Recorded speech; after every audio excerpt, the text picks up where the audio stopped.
감사합니다. 오늘 찬양의 가사가 우리 이재청 권사님 추모하는 추모곡 같습니다. 한 달 전에 미리 가사를 저에게 주시는데요. 하늘 소망 바라보며 나는 이 땅 지나가는 나그네. 우리 한 분이 나그네처럼 가셔서 하늘 품에 안기셨습니다. 우리 같이 기도해 주시고 동참해 주신 성도님들에게 감사드리고요. 우리도 한 번은 갑니다. 한 번은 가는데 그때까지 복된 삶을 누리시며 주님 안에서 하늘 소망 바라보며 기쁨 가운데 평안 가운데 살아가시기를 주의 이름으로 기도합니다. 올해 한 해를 시작하면서 표어가 정해졌는데요. 살아계신 하나님 처음 사랑을 회복하게 하소서라는 말씀을 가지고 시작했습니다. 그래서 첫 번째 주에는 요한계시록 말씀을 통해서 에베소 교회의 처음 사랑을 함께 나눴고요. 두 번째 주에는 느헤미야 7장을 통해서 말씀 앞에서 회복한다는 말씀을 나눴고, 지난주에는 마태복음 7장 말씀을 통해서 우리가 말씀 위에 굳게 서자, 믿음이 흔들리지 않고 모래 위에 서는 것이 아니라 반석 위에 굳게 서자 하는 말씀을 나눴습니다. 그러면서 이제 그 뒤에 어떤 말씀을 이어가야 되는지, 표의 말씀을 이어서 어떻게 말씀을 이어가야 되는지를 계획하고 기도 가운데 준비하면서 제가 이 표에서 딱 꽂혀 있었던 단어가 하나 있어요. 보통은 이제 이 표에서 처음 사랑에 많이 꽂히긴 하는데 저는 그것보다 회복이라는 단어에 초점을 맞췄습니다. 그래서 우리가 어떻게 하면 잘 회복해 갈 수 있을까를 묵상하면서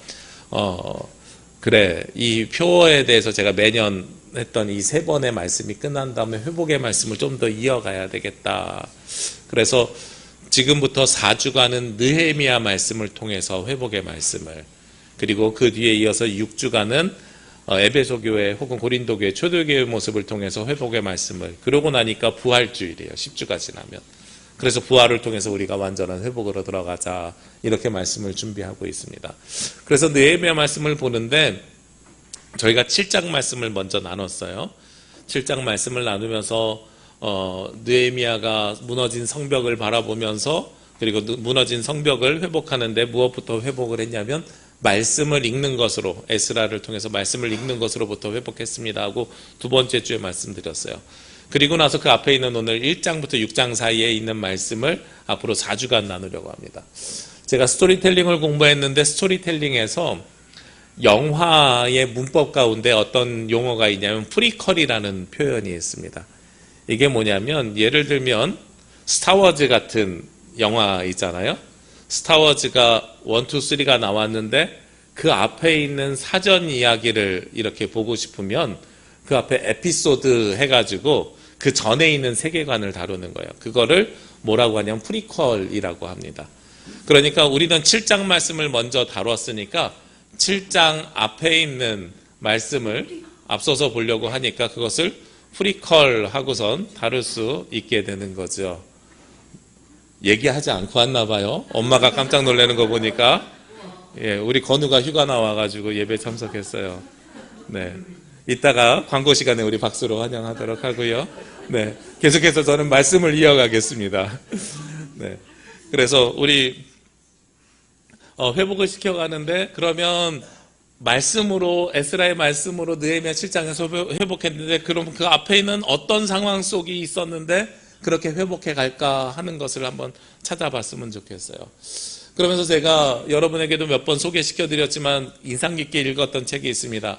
연세대학교 김주환 교수, 심리학과 김주환 교수가 쓴 책 중에 회복 탄력성이라는 책이 있습니다.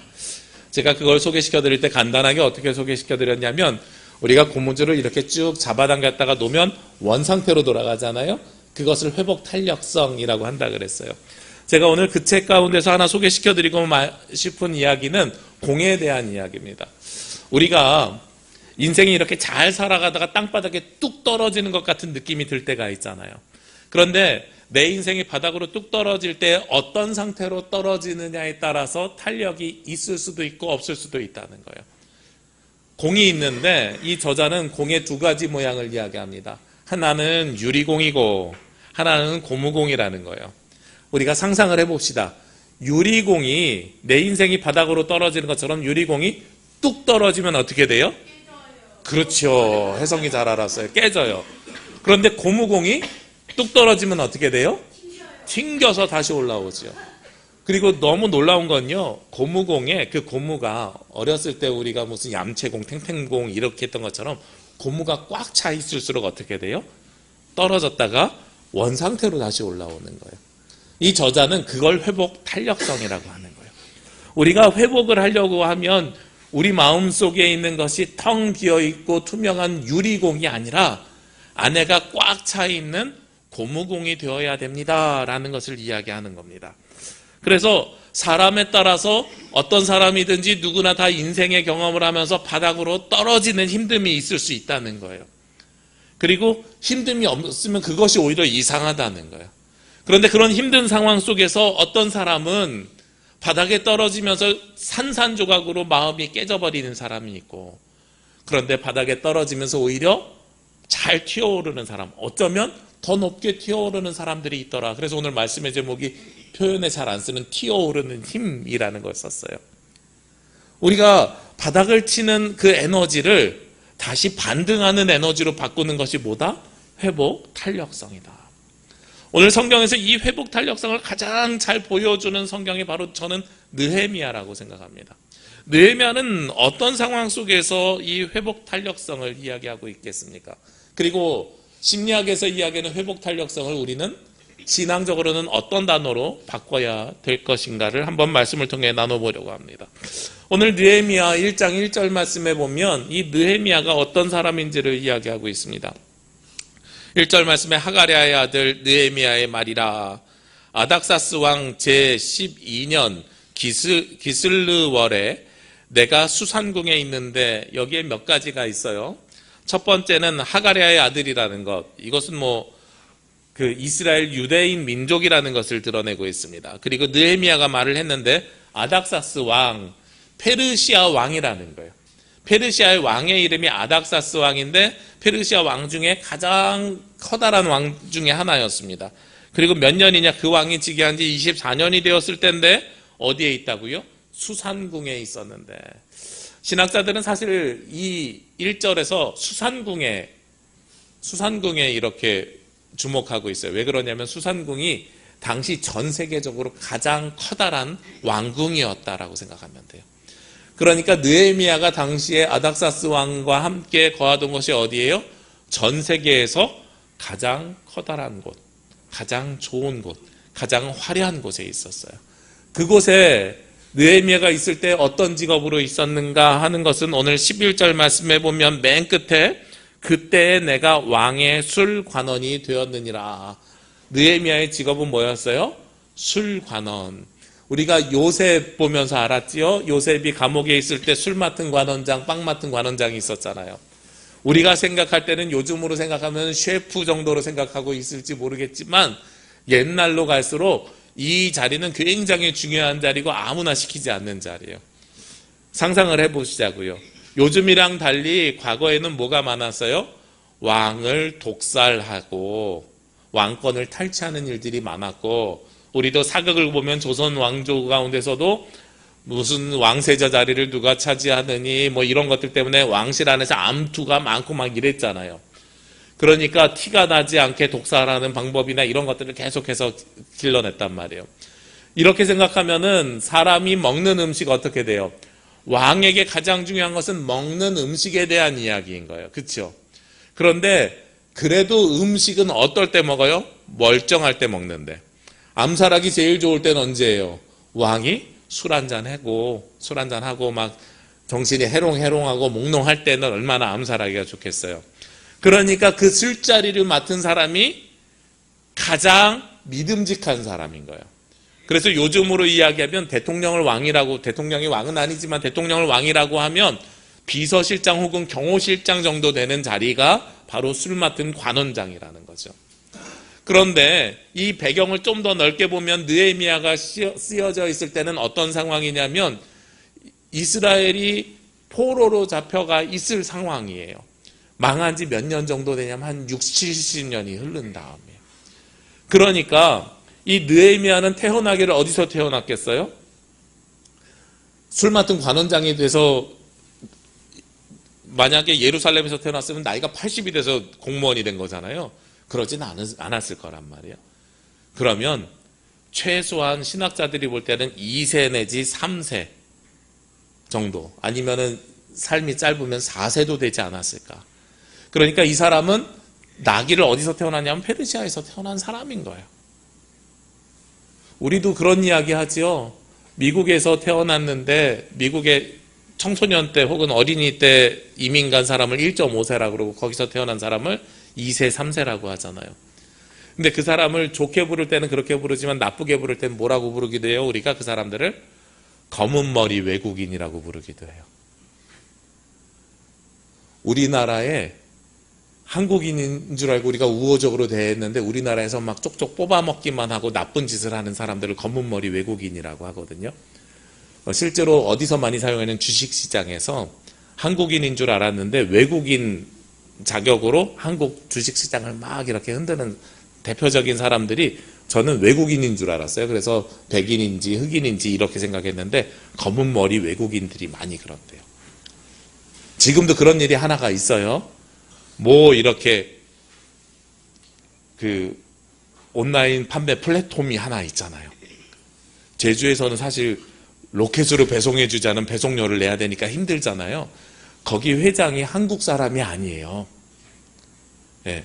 이름은 한국 이름을 가지고 있고 부모님도 한국 사람이고 피부색은 한국 피부색을 가지고 있는데 미국인이래요. 그래서 미국 국회의원이랑 미국 사람들한테 로비해가지고 한국을 압박하고 있어요.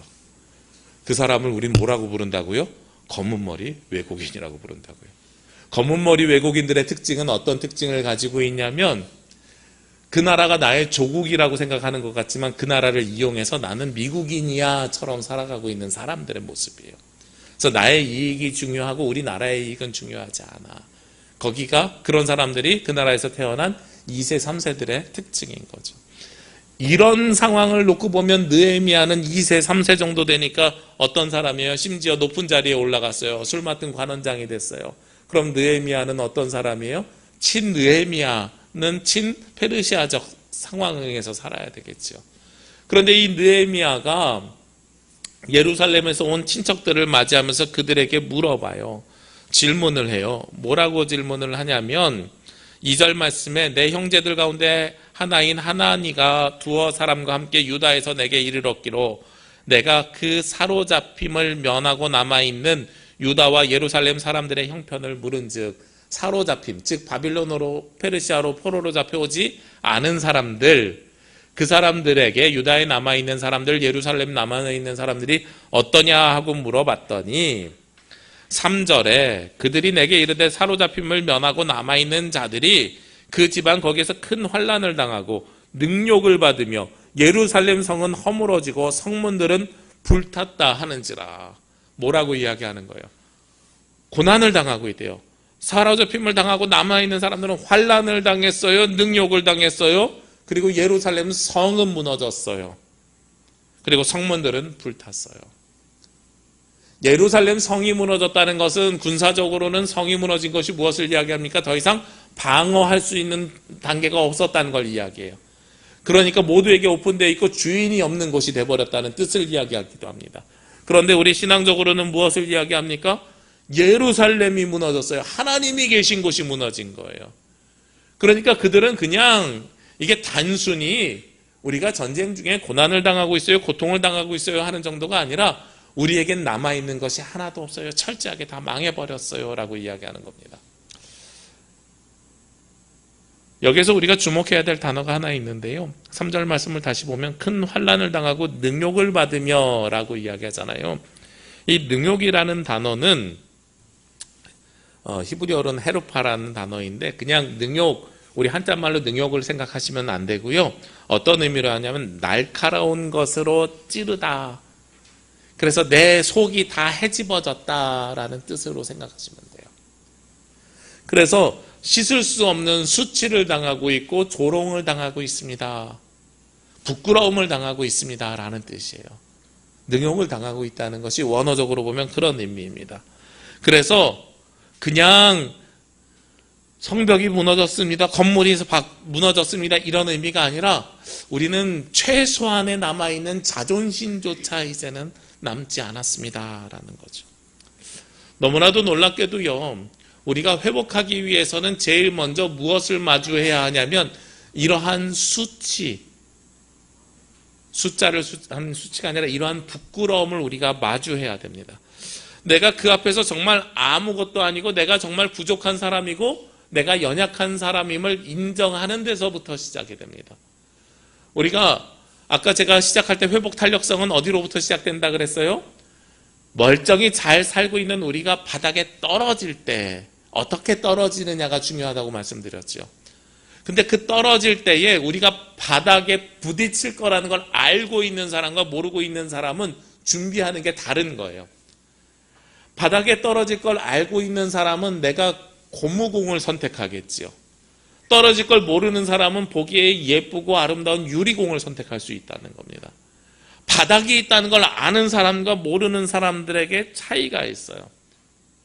그래서 우리는 항상 무엇을 염두에 두고 살아야 되냐면 우리의 인생이 항상 평탄하고 평온하고 복되고 잘되고 즐겁고 이러면 얼마나 행복하겠습니까마는 우리의 삶은 언제든 고난을 당할 수 있고 고통을 당할 수 있고 힘든 일이 우리 가운데 있을 수 있다는 걸 전제로 살아가야 되는 거예요.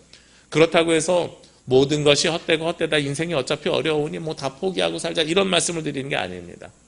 그렇다고 반대로 회복 탄력성이 있으니 우리는 다 잘 될 거야 걱정하지 마 괜찮아 이렇게 살자고 하는 것도 아닙니다.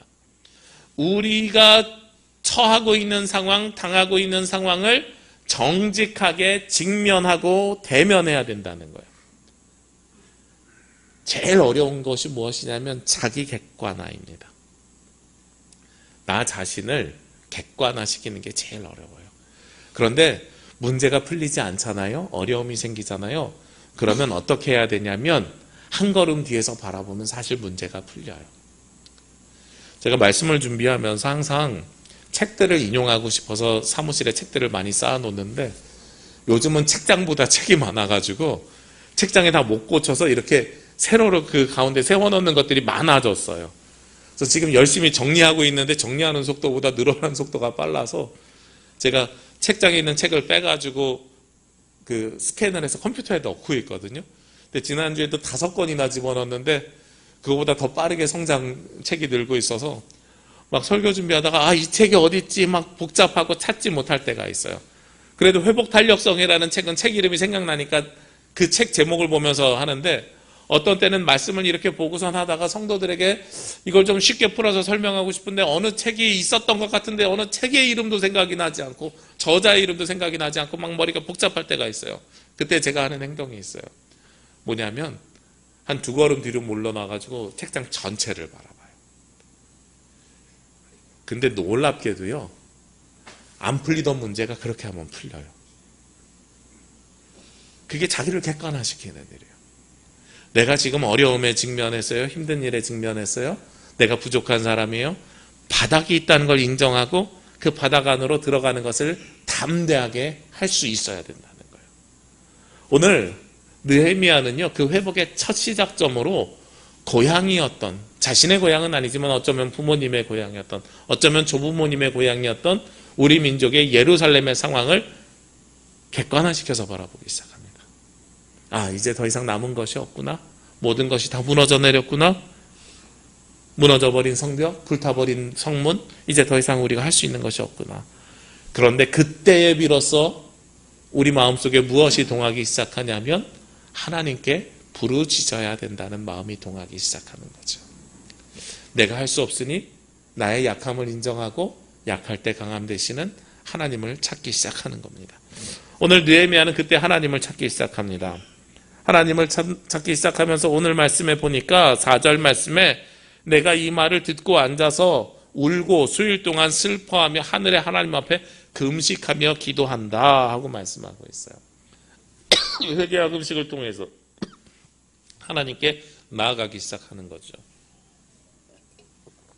근데 제가 이 말씀을 볼 때마다 궁금했던 게 하나가 있었어요.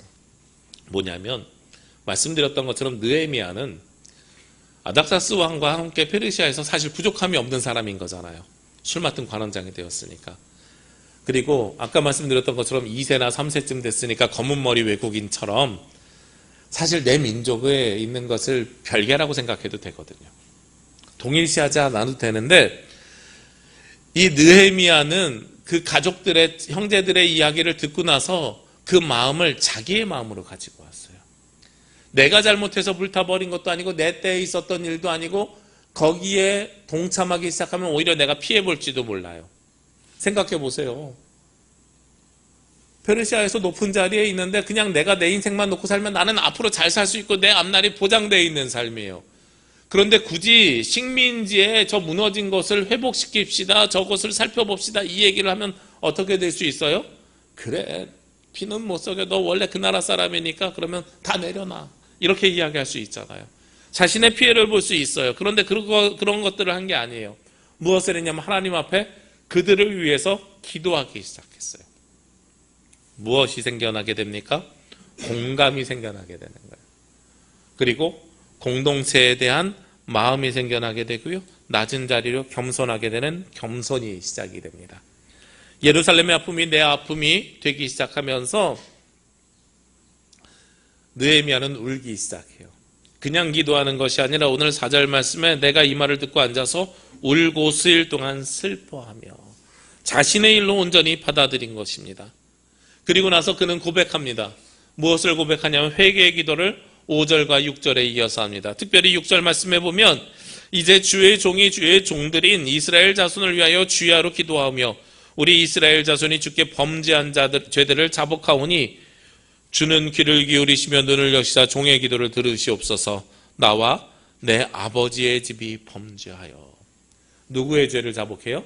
나와 내 아버지의 집. 여기에서 아버지의 집은 그냥 육신의 바로 위에 있는 아버지를 이야기하는 것이 아니라 본인 민족 전체를 대변하는 거예요. 우리 집안이 잘못한 모든 것을 고백합니다. 주님 받아주옵소서. 아마 보통 사람들 같으면 이렇게 이야기했을 수 있어요. 조상들이 정치를 잘못하고 신앙생활을 잘못하고 힘이 약했으니까 나라가 잘못됐지요. 그렇게 이야기할 수도 있을 겁니다. 근데 느헤미야는 그렇지 않았어요. 그것을 나의 것으로 받아들였습니다. 즉 남 탓을 하지 아니하고 그 모든 것을 나의 죄로 받아들이게 되는 겁니다. 우리가 아까 첫 번째는 뭐라 그랬습니까? 회복의 시작은 바닥이 있음을 직면하라 그랬지요. 그리고 두 번째는요, 그 바닥이 있음을 직면하면서 남의 탓을 하는 것이 아니라 내가 무엇을 해야 될지, 내가 회개해야 되고 나의 잘못을 바라보게 되는 겁니다. 나의 삶의 변화를 일어나게 돼야 되는 거예요. 제가 가끔 우리 교회에서는 그런 말씀하시는 분들이 없는데 어디 외부 가서 이렇게 강사로 설교를 하면요, 말씀 끝나고 식사를 하는데 저에게 오셔서 하시는 말씀이 그런 분들이 있어요. 아, 목사님 오늘 그 말씀을 들으셔야 될 분들이 안 와가지고, 그 말씀을 들으셔야 될 분들이 안 와가지고 다시 한번 모실 수도 없고 안타깝네요. 이런 이야기를 하시는 분들이 있어요. 여러분들이 오늘도 하나님의 말씀을 들으시면서 이 말씀 누가 들어야 돼 떠오르시는 분들이 있을 수도 있어요. 근데 그분들 모두 다 먼저 누가 들으셔야 돼요? 여러분들이 들으셔야 돼요. 그게 바로 느헤미야의 마음이에요. 그게 회복이 가능한, 회복 탄력성이 있는 사람들의 마음입니다. 제가 유리공과 고무공을 비교하면서 그런 말씀을 드렸죠. 유리공은 속이 어떻다고요? 비어 있어요. 비어 있어서 자꾸 남의 것으로 이야기합니다. 고무공은요, 속이 꽉 차 있는 거예요. 탄력성이 좋은 공일수록 고무로 꽉 차 있어요. 꽉 차 있는 공은 모든 것을 나의 것으로 흡수합니다. 고무공을 바닥에 딱 떨어뜨렸을 때 그만큼 다시 튀어오르잖아요. 그 충격을 뭘로 바꿨기 때문에 그래요? 나의 것으로 변화시켰기 때문에 그래요. 그래서 바깥 것을 바라보지 마시고 내 것으로 바라봐야 되는 겁니다. 오늘 느헤미야는요, 이스라엘의 고통, 무너진 사람들의 고통, 그것을 내가 만난 적이 없는 사람이고 나는 거기서 태어난 적도 없지만 그럼에도 불구하고 그것을 무엇으로 받아들였어요? 나의 죄로, 나의 아버지의 죄로 받아들였습니다. 이것을 신학적으로는 뭐라고 부르냐면 동일시 회개라고 부릅니다. 동일시, 내가 마음을 동일하게 시켜서 나도 같이 회개를 합니다 라는 고백인 거예요. 우리가 똑같은 죄를 저질른 거죠. 그리고 나서 마지막으로 무엇을 해야 되느냐, 튀어오르려면 중요한 것이 하나가 더 있습니다.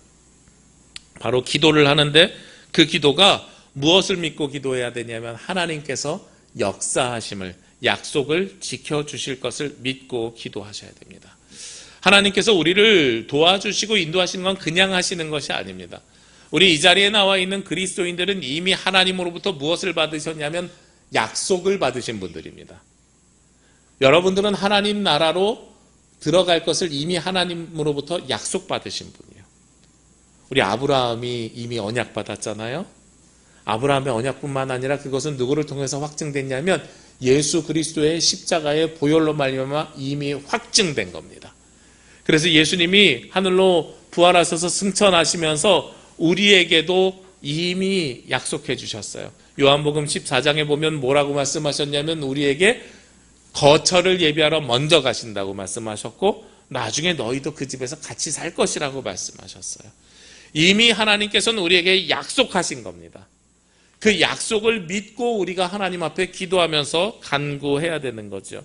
그래야 그 기도는 무엇이 되냐면 확신이 됩니다. 오늘 5절 말씀에 보면 느헤미야가 기도하는데 이렇게 기도해요. 이르되 하늘의 하나님 여호와 크고 두려우신 하나님이여 주를 사랑하고 주의 계명을 지키는 자에게 언약을 지키시며, 그래서 제가 언약을 믿고 기도하라고 말씀드렸어요. 언약을 지키시며 긍휼을 베푸시는 주여 간구하나이다. 여기서 한자말로 번역해서 긍휼이라고 쓰여졌는데 사실 우리말로 표현하면 사랑이라는 표현에 더 가깝습니다. 언약을 지키시는 하나님, 우리에게 사랑을 베풀어 주세요라고 기도하는 거예요. 여기에서 사랑을 히브리어로 이야기하면 헤세드입니다. 많이 들어보셨죠? 헤세드의 사랑. 헤세드의 사랑은 조건이 있는 사랑이 아니라 조건이 없는, 그리고 범위가 있는 사랑이 아니라 범위가 없는 무한한 사랑을 이야기합니다. 그런데 이 사랑은 그 앞에 있는 언약이라는 단어랑 함께 엮여가지고 어떤 사랑으로 바뀌어서 이야기하냐면 엮여진 사랑으로 저는 표현하고 싶어요. 여러분과 하나님과의 관계가 이미 맺어져 있는 사랑이라는 거죠. 우리는 어제 오늘 교회에서 커다란 두 가지 사건이 있었습니다. 우리 사랑하는 이재청 권사님을 하늘로 올려보내면서 또 어제는 두 청춘 남녀가 한 가정을 이루고 새 출발을 하는 일을 경험하게 됩니다. 참 놀랍지요. 새롭게 시작하는 가정이 있고 인생을 마감하는 한 영혼이 있습니다. 제가 부목사 때 그런 경험을 한 적이 있어요. 아침에 우리 교회 권사님의 그 발인 예배를 인도하고 점심에는 결혼식 가서 기도하고 저녁에는 돌 예배를 인도했던 적이 있어요. 우리 교회에서 돌 예배만 저녁에 드렸었으면 아마 똑같은 일을 제가 한 번 더 했던 것 같아요. 근데 그런 일이 참 쉽지 않은데 그 하루에 저는 한 사람의 인생을 보게 됐습니다. 한 영혼이 태어나서 한 해가 지나서 감사 예배를 드리는구나. 남자와 여자가 가정을 이뤄서 새 출발을 하는구나. 한 인생이 거기서 마무리하는구나.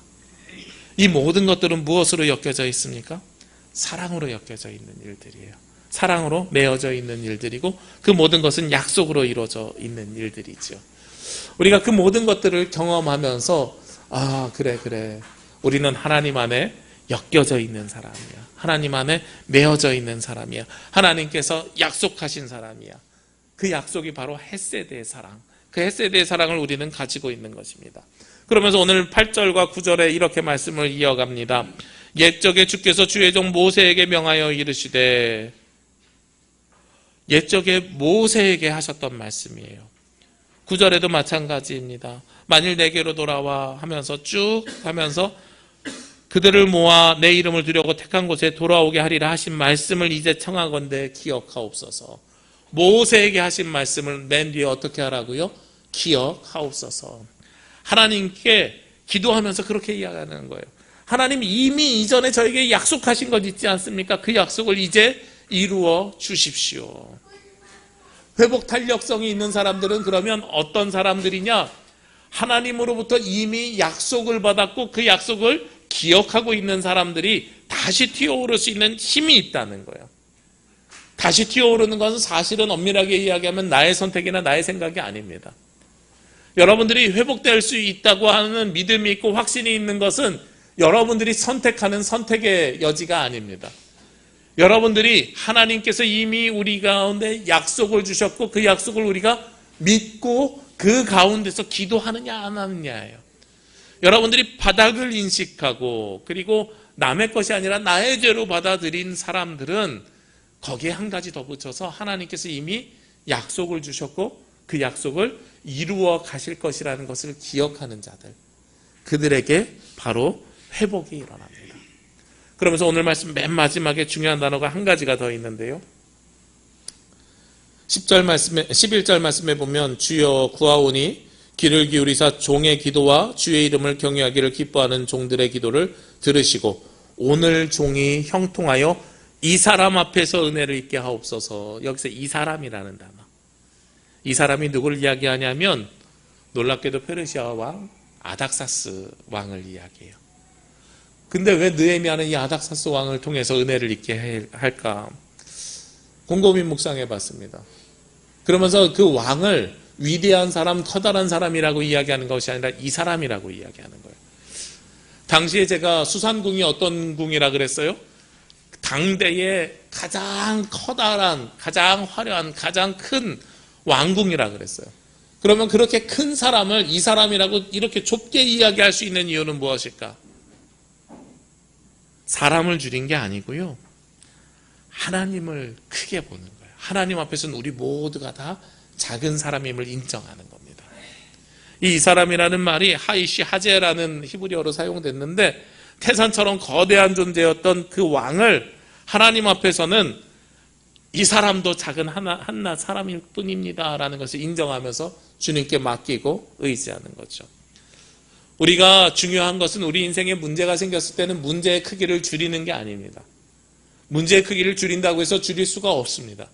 그 문제를 있는 그대로 바라보고요, 그 문제가 남의 것이 아니라 나의 것으로 받아보고요, 하나님께서 이걸 이루어 주실 것이라는 걸 믿고 기도하는 자들, 거기에서 한 가지 마지막으로 붙이는 것이 뭐냐면 문제를 줄이는 것이 아니라 하나님 앞에서는 이 문제도 작은 것입니다. 왜냐하면 이 문제는 그대로 있지만 이 문제를 해결해 주실 하나님이 어떤 분이세요? 무한하게 크신 분이거든요. 무한하게 크신 하나님이 내 힘이 돼 주시니까 그런 거예요. 제가 이재창 권사님 소천하셨다는 말씀을 듣고 제주대학병원에 바로 올라갔어요. 응급실에 막 서류를 찾는데 서류가 잘 정리가 안 돼서 사망진단서를 끊기 위해서 우리 이상해 권사님 모시고 신분증이랑 뭐랑 가지러 대구로 갔어요. 대구로 가는데 제가 차에 모시고 가는데 계속 통화하는데 권사님이 참 귀한 말씀을 하세요. 첫 번째는 병원에 오셨지만 그 일반 병실로 올라가기 위해서 기다리면서 응급실에서 주무셨대요. 주무시다가 구름받은 게 감사하다. 그리고선 전화에 어떤 말씀을 하셨는지 모르겠는데 아마 제가 추측컨대 이제 혼자서 적적하시고 어떻게 사세요 이런 말씀 하셨던 것 같아요. 권사님이 난 괜찮아, 이제 하나님 빽 있는데, 이 말씀을 딱 하시는 거예요. 제가 운전하면서 얼마나 그 마음에 감사함이 있는지 그런 거죠. 하나님 너무나도 크시기 때문에 우리의 문제가 어떤 문제이든 다 해결하실 수 있어요. 우리는 누구만 빽 있으면 돼요? 하나님 빽만 있으면 돼요. 우리 군대에는 빽 있으면 좋은 것 같잖아. 근데 아무리 높은 사람의 빽도 필요가 없어. 누구의 빽만 있으면 돼요? 하나님 빽만 있으면 되는 거예요. 그 커다란 왕을 이 사람이라고 줄여서 부를 수 있는 담대함은 어디로부터 나오냐면 우리 하나님의 무한하심을 인정하기 때문에 가능한 일입니다. 우리가 그것을 통해서 회복해 나갈 수 있습니다. 우리 인생이 아무리 어렵고 힘들고 고난과 고통 가운데 있을지라도 오늘 예루살렘처럼 성전이 무너지고 성벽이 무너지고 모든 것이 다 무너진 것 같을지라도 하나님이 함께 하시고 하나님이 회복시켜 주실 것을 믿는 믿음의 사람들에게는 회복 탄력성이 생겨납니다. 그래서 그 문제 가운데서 무너진 자리에서도 우리는 다시 튀어오를 수 있는 힘이 생겨나게 되는 것입니다. 2026년 그 힘을 가지고 올 한 해를 힘차게 살아가시는 저와 여러분이 되시기를 주님의 이름으로 기도합니다. 기도드리겠습니다. 살아계신 하나님, 오늘 말씀을 통해 저희들 자신을 되돌아봅니다. 작은 시련에도 유리공처럼 깨지고 부서져 원망하고 불평했던 우리의 연약함을 용서하여 주옵소서. 이제 느헤미야처럼 무너진 현실을 직시하게 하여 주옵시고 다른 이들을 바라보는 것이 아니라 우리가 먼저 눈물로 무릎을 꿇는 귀한 신앙을 허락하여 주옵소서. 특히 우리 가운데 어려운 문제들이 있다면, 장벽들이 있다면 언약을 지키시는 헷세대의 하나님을 의지하여 나아가게 하여 주옵소서. 그 모든 문제들을 전능하신 하나님 앞에 한낱 이 사람의 불과함을 믿습니다.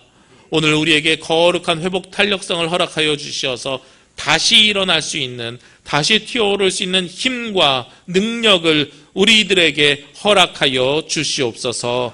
저희들 세상에서 살아가는 동안에 그 힘을 믿고 의지하며 기도 가운데 살아가는 하나님 나라 자녀들이 되게 하여 주시옵소서. 이 모든 말씀 우리 주 예수 그리스도의 이름으로 기도합니다. 아멘.